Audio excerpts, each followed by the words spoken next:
Many of us struggle to love others, but love begins with small choices. First, forgive quickly. Second, let go of pride. Third, listen more than you speak. Fourth, show kindness in action. Fifth, accept people's flaws. And sixth, love yourself first, because only then can love truly flow to others. Let me expand key point 1. Forgive quickly into an 800-word speech segment in the style of Tony Evans, weaving in storytelling, life struggles, and biblical wisdom while keeping it conversational and impact. You know, one of the hardest things I've had to learn in my life is how to forgive quickly. And let me be honest with you, it didn't come naturally.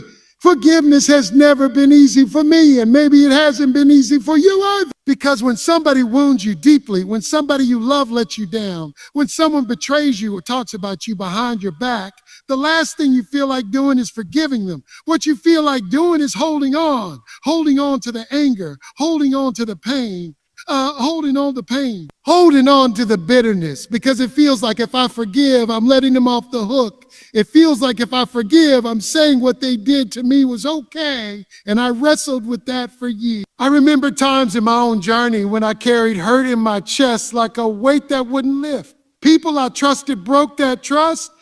People I loved said things that cut me deeper than I can describe. And I would sit there replaying their words, replaying their actions, going over it again and again like a movie stuck on rewind.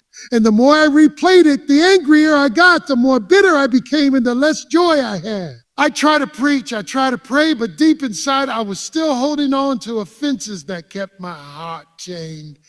And then one day I realized something. The bitterness I was holding wasn't hurting them. It was hurting me. They were going about their lives, laughing, eating, sleeping while I was up at night, tossing and turning, still bound by what they did. That's when I understood that forgiveness is not about excusing the wrong. It's about releasing the hold that wrong has on you. Forgiveness isn't saying, oh, what you did was right. It's saying, I refuse to let what you did keep controlling my life. And let me tell you, I've had to forgive in places where it felt impossible. There were moments in my own family, my own friendships, even my ministry, when people walked away, when people misjudged me, when people betrayed me. I'll never forget one particular season where I was wounded so badly by people I thought would stand with me forever. It broke me. I got on my knees and I said, God, I can't forgive them. I don't even want to forgive them. And that's when God spoke to me, not in a loud voice, but in that quiet conviction inside. He said, son, you're right. You can't forgive them on your own, but I've forgiven you. And because I've forgiven you, I will give you the strength to forgive them. And that hit me hard, because when I looked back at my own life, I realized how much God had forgiven me. My mistakes, my failures, my sins, things I don't want anybody else to know. He covered all of that with his grace. He didn't wait for me to deserve forgiveness. He gave it freely. And if he gave that to me, how could I withhold it from somebody else? So I made a choice, not a feeling, but a choice to forgive. And it wasn't easy. Forgiveness isn't a one-time event. Sometimes it's a daily decision. Every time the memory came back, every time the hurt rose up, I had to say again, I forgive. And I learned that the quicker I forgave, the quicker healing came. Because the longer you hold on, the deeper the roots of bitterness grow and the harder it becomes to let go. But when you release it quickly, when you forgive in the moment, you don't give bitterness a chance to take root. I've had people ask me, but what if they don't apologize? What if they don't change? What if they never even admit they were wrong? And my answer is always the same. Forgiveness isn't about them. It's about you. You may never get the apology you deserve, but you can still choose freedom over bondage. You can still choose peace over bitterness. Forgiveness sets you free. Now, I won't stand here and pretend it's easy. Some of you have been hurt in ways I can't even imagine. Some of you have been betrayed by the very people who were supposed to protect you. And the idea of forgiving quickly feels like too much to ask. I get that. I've been there. But I also know this. You cannot fully love others. You cannot fully love yourself until you've learned to forgive. Because an unforgiving heart will always block the flow of love. It will always build walls where God wants to build bridges. I'm telling you this because I lived it. I carried bitterness for years, and it almost destroyed me. But the moment I surrendered it to God, the moment I chose to forgive, I felt chains fall off my soul. I felt freedom I hadn't felt in years. And it opened my heart to love people again, not because they were perfect, but because I was no longer bound by their imperfections. So if you want to overcome the struggle to love others, start here. Forgive quickly. Don't wait. Don't let anger fester. Don't give bitterness a home. Forgive not because they deserve it, but because you deserve peace. And when you do, you'll find that love flows freer, joy runs deeper, and peace settles where pain once lived. Would you like me to expand the next key point, letting go of pride in the same storytelling style and length, so it flows as part of a full extended sermon style speech? Pride has a way of sneaking into our lives without us even noticing it.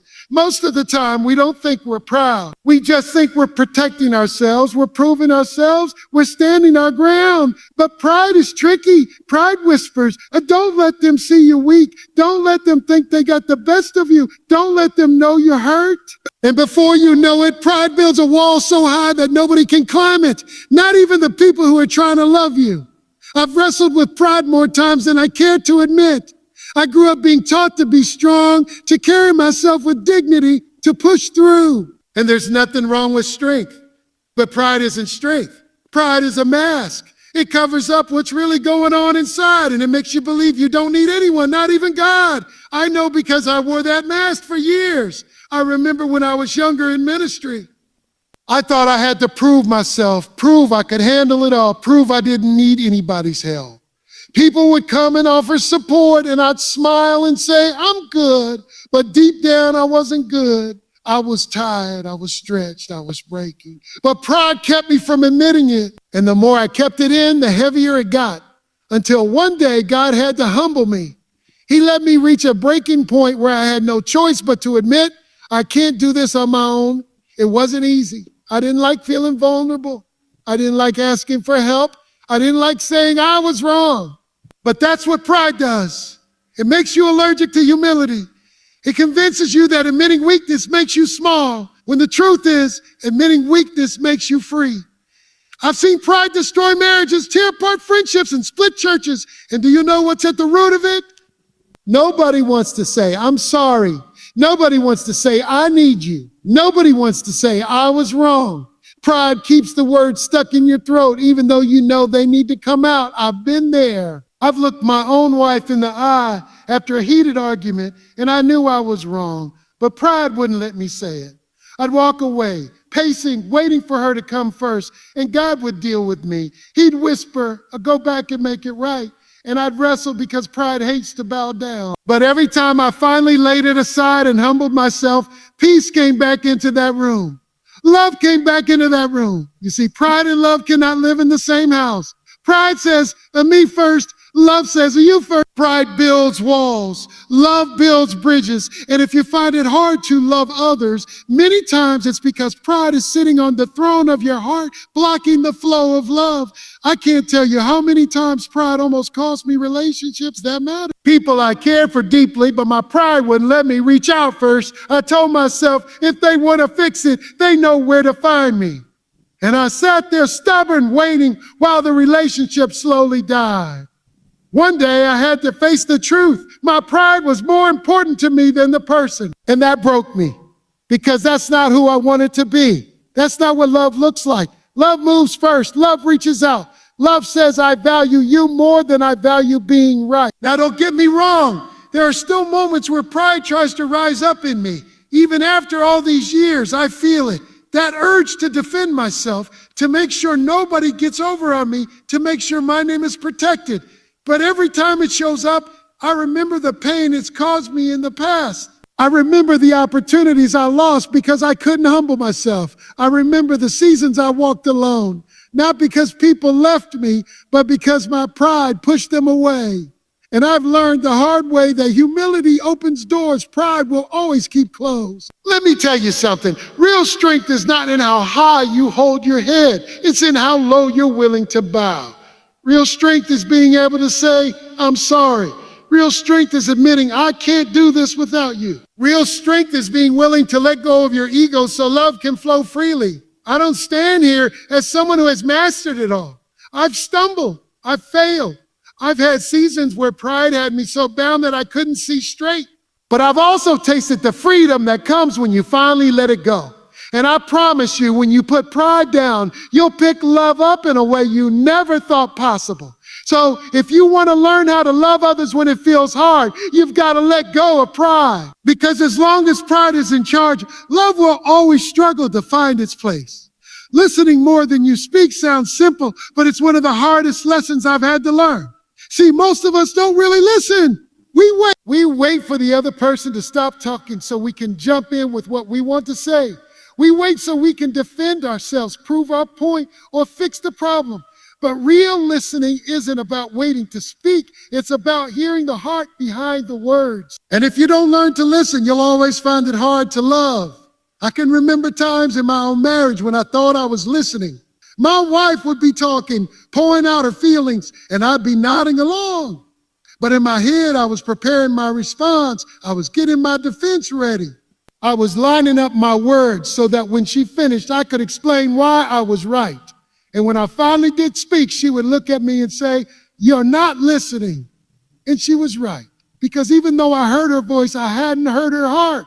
Pride made me think that listening meant giving an answer, but love taught me that listening means giving attention.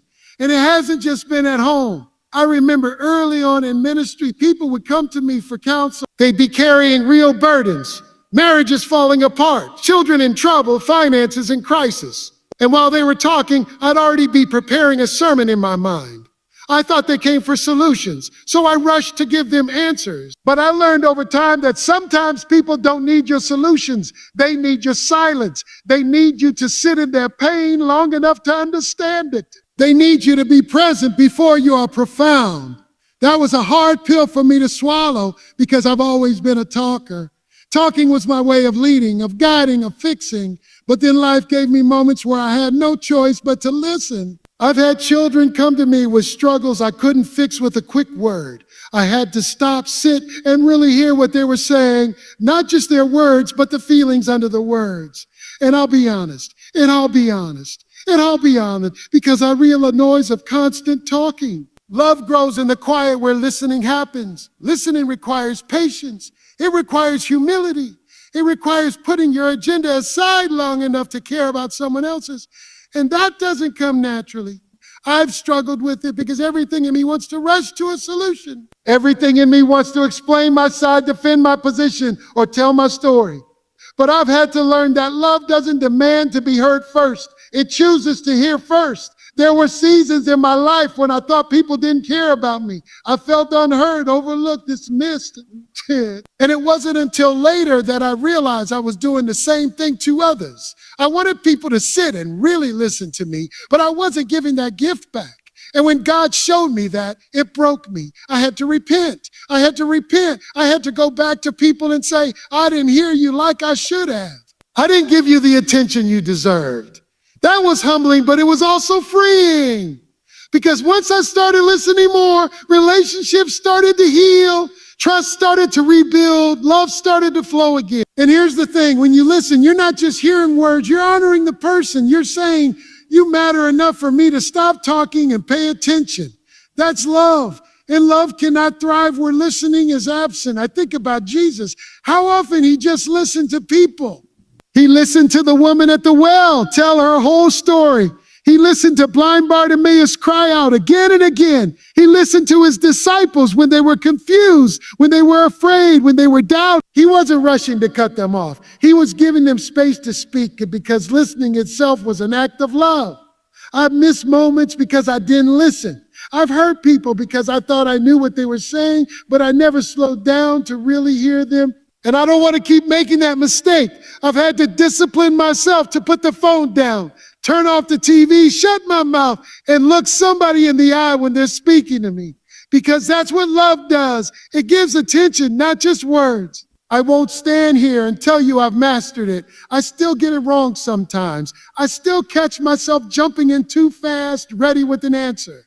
But I'm learning that if I really want to love people the way God calls me to love, I have to listen more than I speak. Because listening opens doors that talking will keep shut. Listening builds trust where arguments tear it down. Listening makes people feel valued, and when people feel valued, love begins to grow. Love begins to. So if you want to learn how to love us when it feels hard, start by closing your mouth and opening your ears. Because sometimes the greatest act of love isn't what you say, it's what you're willing to hear. Showing kindness in action is where love becomes real. It's one thing to say you love somebody, but it's another thing to show it when it costs you something. I had to learn the hard way that love isn't proven in what you feel. It's proven in what you do. And for a long time, I thought my good intentions were enough. I thought, oh, well, they know how I feel. They know I care.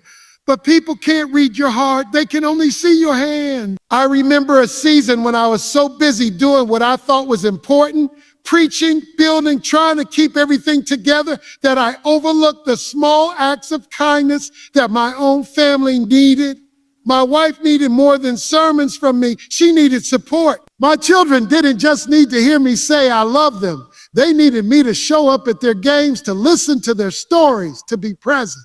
And I missed too many of those moments because I thought saying I love you was enough. It wasn't. Love has to take action, or it's just words in the air. And I'll be real with you. Sometimes it wasn't because I didn't care. It was because I was tired.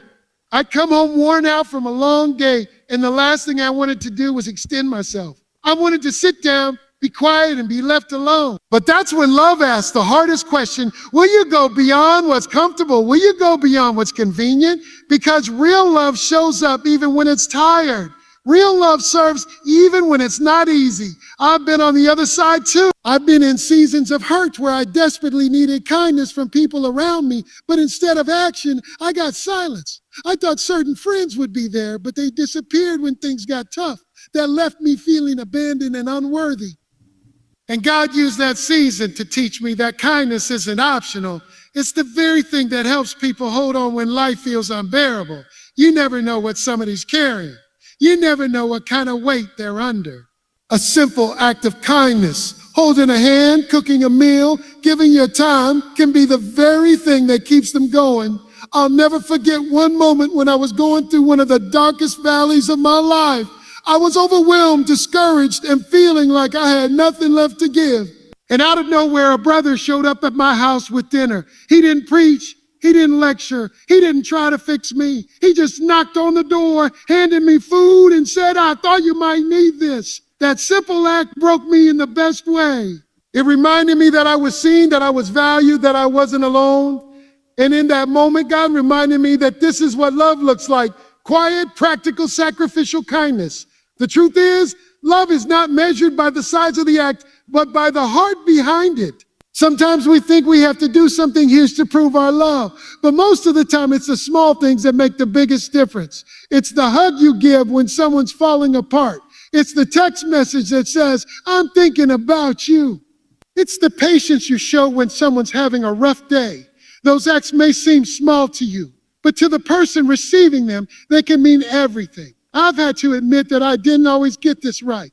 There were times when my pride, my busyness, or my distractions got in the way of showing kindness. I thought I was doing enough because I was working hard, providing, making things happen.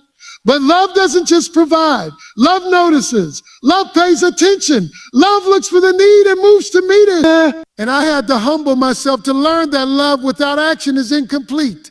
The Bible says faith without works is dead. Well, love without kindness is empty, and I know that from experience. I've seen how my words could say one thing, but my lack of action said another. And I've seen the hurt that caused. That's why I'm committed now to making sure my love is visible, not just audible, because people don't just want to hear that you love them. They want to see it. They want to feel it. Even now, I have to remind myself daily to practice kindness, to take the time to make the effort to inconvenience myself if necessary. Because love that doesn't cost you anything isn't really love. It's preference. Love costs you time, energy, sometimes even your pride. But that cost is what makes it powerful. That cost is what makes it real. And I want to encourage you the same way I've had to encourage myself. Don't just talk about love, show it. Don't just feel love, express it. Don't assume people know, demonstrate it. You never know how one act of kindness can change someone's day, shift someone's perspective, or even save someone's life. So if you want to overcome the struggle of loving others, don't wait for the feeling. Start with action, because love that is shown is the only love that's truly known. Accepting people's flaws is one of the greatest tests of love. And I'll be honest, it hasn't always been easy for me. I like things to be a certain way. I like people to think a certain way, respond a certain way, act a certain way. And when they don't, my first instinct used to be frustration. I think, why can't they just get it right?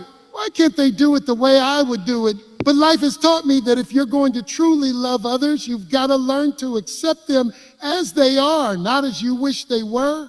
I can remember when my children were growing up, each one of them had different personalities, different strengths, different weaknesses. And I'd find myself trying to shape them into the mold I thought was best. I wanted them to be disciplined, focused, sharp, because I believed that's what would prepare them for life. But sometimes in my push to correct, I missed the beauty of who they already were. I overlooked the creativity, the humor, the softness in their spirit. And I had to learn that love doesn't mean fixing somebody into your image. It means embracing them as God made them. But that's hard when flaws show up. I've dealt with people in my own ministries, people I trusted who disappointed me. They didn't meet the standard. They made mistakes, and I felt let down. I remember saying to myself, if they can't get it together, I can't keep dealing with this. And I was ready to cut them off, but God convicted me. He reminded me of how many times He's had to deal with my flaws. How many times I promised Him one thing and done another. How many times I've fallen short, and yet He still loved me, still used me, still called me His own. And if He could give me that kind of grace, how could I withhold it from others? That was a turning point for me, because I realized love is not about tolerating perfection. It's about extending grace in imperfection. I used to think that if I accepted flaws, it meant I was lowering my standards. But what I discovered is that acceptance doesn't mean agreement. I don't have to approve of everything someone does to love them through it. I don't have to condone the mistake to show compassion to the person. I've also been on the receiving end. I know what it feels like to be judged more by my failures than by my faithfulness. I know what it feels like to be looked at through the lens of mistakes rather than through the eyes of mercy. And those moments broke me, but they also taught me how powerful it is when someone accepts you, flaws and all. I had people in my life who saw my weaknesses, who saw the places where I struggled, and instead of walking away, they leaned in. They said, I see you, and I still love you. When that kind of love gave me the strength to keep going, to keep growing, to keep believing that God wasn't done with me. That's the kind of love I want to give to others. Not a love that waits for them to get it all together, but a love that walks with them while they're still figuring it out. Because let's be honest, if we only loved perfect people, none of us would qualify. Every single one of us is flawed. Every single one of us has issues. Every single one of us has blind spots. And if God's love waited on perfection, we'd all still be waiting. But He meets us in our flaws, and He calls us to do the same for others. Now, don't get me wrong. Accepting flaws doesn't mean ignoring truth. It doesn't mean pretending wrong is right. But it does mean choosing grace over judgment. It means choosing patience over frustration. It means saying, I see where you are, but I also see who you can become. That's what keeps relationships alive. That's what builds trust. That's what makes love strong. There have been times in my life when I wanted to give up on people because their flaws frustrated me. I wanted to walk away, close the door, be done. But every time I felt that way, God would remind me of the people who didn't give up on me. The teachers, the friends, the mentors, the family members who loved me enough to see past my rough edges. And when I remember that, I can't help but extend the same grace. Because the truth is, love grows not when you accept perfection, but when you accept imperfection. I'll never forget counseling a couple whose marriage was hanging by a thread. Both of them had their flaws out in the open, both pointing fingers at the other, both ready to walk away. And I told them, if you're waiting for each other to be flawless, this marriage is over. But if you can learn to love each other's imperfections, if you can learn to show grace in the mess, you'll build something stronger than perfection could ever give you. And they chose to try. They chose grace over judgment. And little by little, that love began to heal what pride and frustration had broken. I shared that because I've seen it firsthand. not just in others, but in myself. When I stopped demanding perfection, I started experiencing deeper love. When I stopped being quick to point out flaws and started being quicker to show grace, I found more peace, more connection, more joy, because love doesn't thrive in judgment, it thrives in grace. So if you want to overcome the struggle of loving others, stop waiting for them to be flawless. Learn to accept them where they are, love them as they are, and trust that God can do the work of making them who they're meant to be. Loving yourself first is one of the hardest lessons I ever had to learn, because for a long time I thought it was selfish. I thought if I gave anything to myself, I was taking something away from others. I believed the best way to prove my love was to pour everything out for everybody else, to sacrifice every bit of my energy, every ounce of my time, until there was nothing left. And on the surface, that looked noble. People would say, "You're so dedicated, you're so giving, you're always there." But deep down, I was running on empty. I was smiling on the outside while I was crumbling on the inside. And what I didn't realize then is that you can't pour love into others if you've never received love yourself. There was a season in my life when I was so stretched thin that I barely recognized who I was anymore. I was taking care of ministry, taking care of family, trying to meet every demand, trying to answer every call. And slowly I started losing myself. I neglected my health. I neglected my peace. I neglected my relationship with God. I thought I was doing it in the name of love, but what I was really doing was ignoring the one vessel through which love was supposed to flow, me. And it caught up with me. I got tired, resentful, even bitter. I loved people, but I didn't like them much in that season. Because when your soul is starving, even giving feels like a burden. I remember sitting one night in total exhaustion, feeling like I had nothing left to give. And I heard this quiet whisper inside of me say, "How can you love them if you don't even love yourself?" And it hit me. My lack of love for myself was spilling over into how I loved others. I was short with people. I was impatient. I was critical. Not because I didn't care about them, but because I hadn't cared enough for myself to replenish what I needed. And I had to learn that loving yourself is not selfish, it's stewardship. You are the vessel God gave you to carry His love. And if that vessel is cracked and broken, the love will leak out before it ever reaches anyone else. Learning to love myself meant learning to set boundaries. And that was hard because I was used to saying yes to everybody. I was afraid that if I said no, people would think I didn't care. But I had to discover that no is not rejection, it's protection. Protecting my time, protecting my health, protecting my relationship with God so that I could actually have something to give when I did say yes. And let me tell you, that was one of the most freeing lessons I ever learned. I've also had to wrestle with forgiving myself. For years, I carried guilt over mistakes I made, things I said, things I did, opportunities I missed. I would forgive others quickly, but I held myself hostage. I'd replay my failures over and over again, punishing myself long after God had already forgiven me. And that lack of self-love kept me from walking fully in grace. I had to learn to extend the same mercy to myself that I was so quick to extend to others. Because you can't love people from a place of constant self-condemnation. And here's the truth. When you love yourself the way God intended, it changes how you love others. You stop needing their approval to feel whole. You stop resenting their needs because you're already filled. You stop competing with them because you're already secure. Loving yourself gives you the freedom to love others without strings attached. I've been around long enough to see people try to give love without loving themselves, and it always ends the same way: burnout, bitterness, broken relationships. And I've been that person. I've sat in my own frustration, angry at the very people I was trying to help because I didn't realize that the real problem wasn't them. It was me. I hadn't taken care of my own soul. And once I learned that, everything shifted. Now I'm not perfect at it. I still have moments where I push myself too far, where I neglect my own needs because I want to meet everybody else's. But I catch it quicker now. I've learned that if I don't make space to rest, to pray, to reflect, to simply enjoy life, I'm not being loving, I'm being reckless.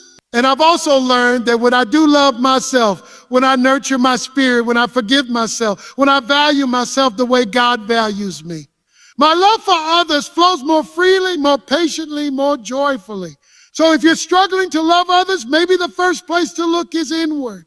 Maybe the issue isn't that you don't care enough about them. It's that you haven't cared enough for you. Because when you learn to love yourself with grace, with patience, with kindness, it becomes natural to extend the same to others. So if you want to overcome the struggle of loving others, start by learning to love yourself.